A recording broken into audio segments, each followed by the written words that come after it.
Marcus had been driving for 3 hours straight when the tears finally came. He pulled his old pickup truck to the side of Highway 29 and let his head rest against the steering wheel. 58 years old, and he was crying like a child. It had been 6 months since Patricia passed. 6 months since cancer took away the woman who had been his compass for 32 years. Their daughter Sarah had called that morning from Seattle. She was worried about him. Everyone was worried about him. But what could he tell them? That he forgot to eat most days.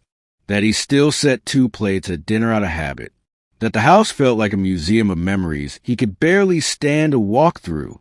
Marcus wiped his eyes and looked at the empty road stretching before him. He had been driving to nowhere in particular. Just driving, because sitting still hurt too much. The afternoon sun was beginning its descent, casting long shadows across the desert landscape. That was when he saw her. A woman standing beside a car with its hood up, but something was wrong. Very wrong. Her skin was an impossible shade of blue. Not painted. Not makeup. Actually blue, like the sky just before twilight. Marcus blinked hard, thinking exhaustion was playing tricks on his mind. But she was still there. Still blue. Still real. She was maybe in her late 20s, wearing what looked like some kind of uniform. Black and fitted. Professional.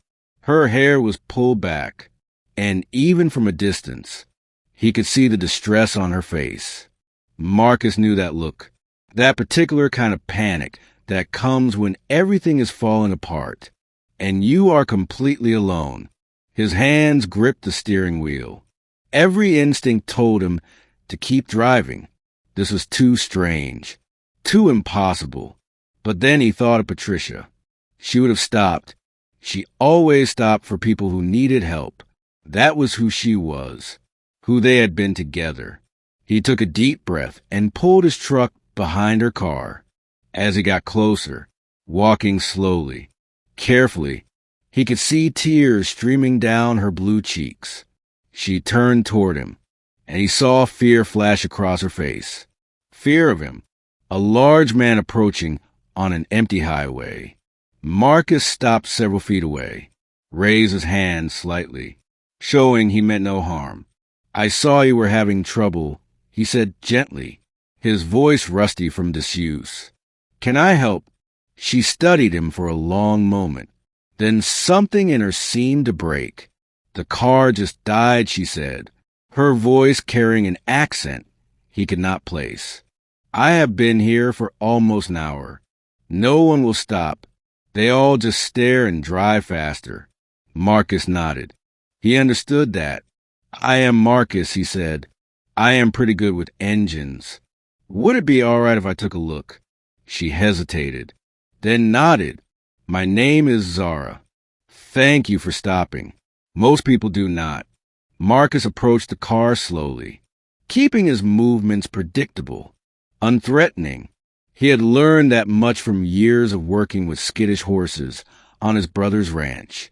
As he peered under the hood, he could feel her watching him, tense, ready to run. "Your alternator belt is shredded," he said after a moment. "That is why she died on you."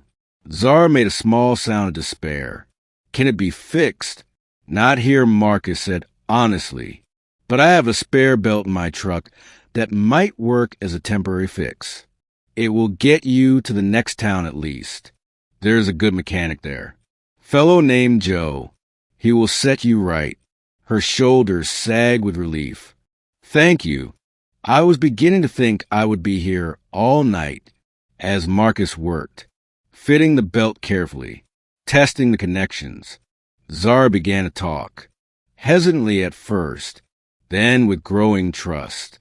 She explained that she was different, obviously different, a genetic condition from birth that affected her pigmentation.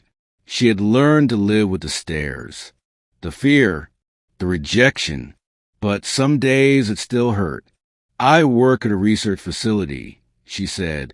"They appreciate my mind there, not just what I look like." But outside those walls, it is hard. Marcus listened as he worked. Really listened.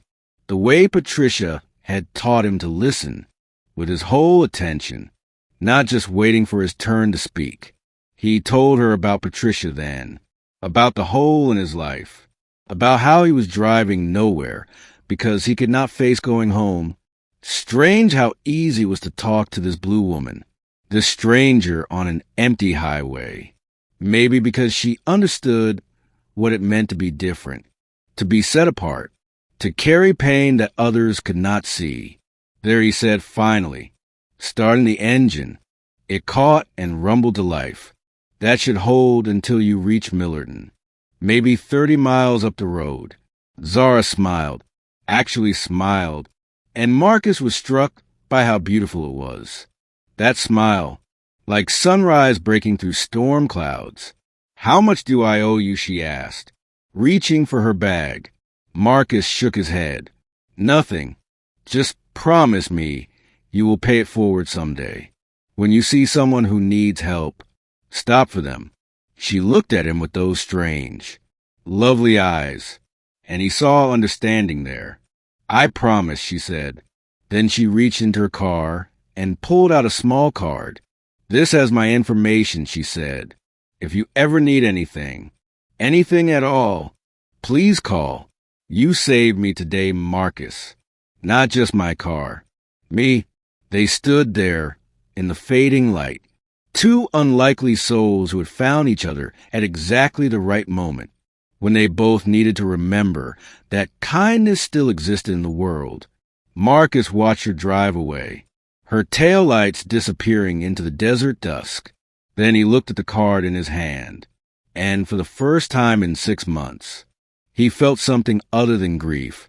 He felt purpose. Patricia would have liked Zara, would have insisted they invite her for dinner, would have seen past the blue skin to the good heart beneath. That night, Marcus drove home instead of nowhere, and when he walked into his house, he did not see a museum of pain. He saw the life he and Patricia had built, the love they had shared, the values they had lived by. He called Sarah, had a real conversation, made plans to visit, started talking about maybe going back to work.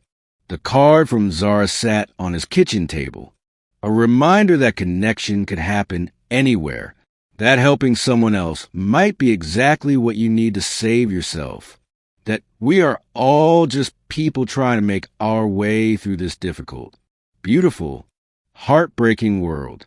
And sometimes, on a lonely highway, with the sun setting and hope fading, an angel appears. Even if she happens to be blue,